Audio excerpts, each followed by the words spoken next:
ด้วยความสัมพันธ์ยืนยง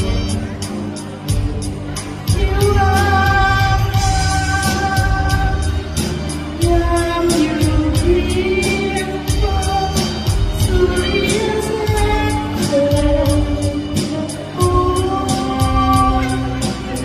ชีวิตในโลกอันรุ่งเรืองใจ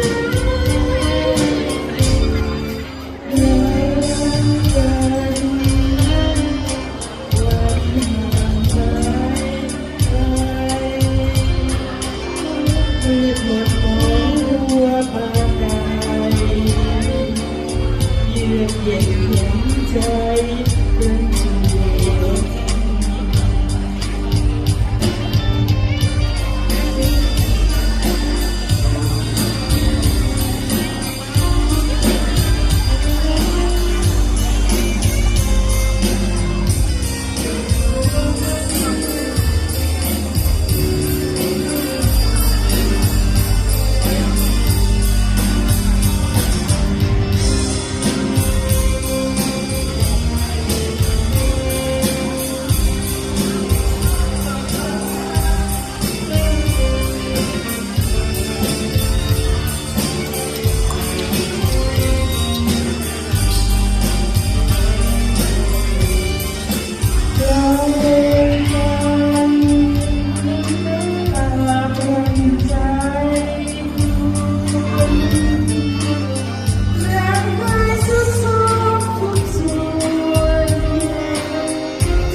อยู่เหมือนพ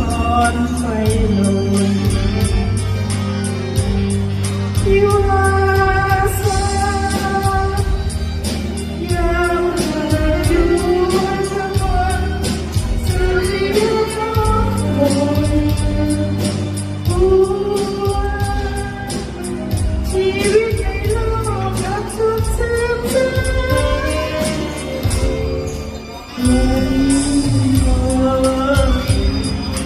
คอยเฝ้าห่วงใยจนที่ว่าเรื่องทุกความรักยามที่โผล่จนที่ว่าเรื่องทุกความรักยาม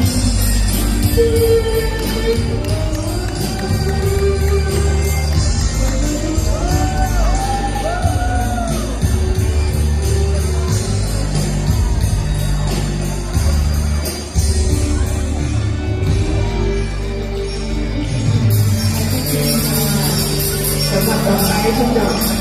ขอบคุณมากค่ะ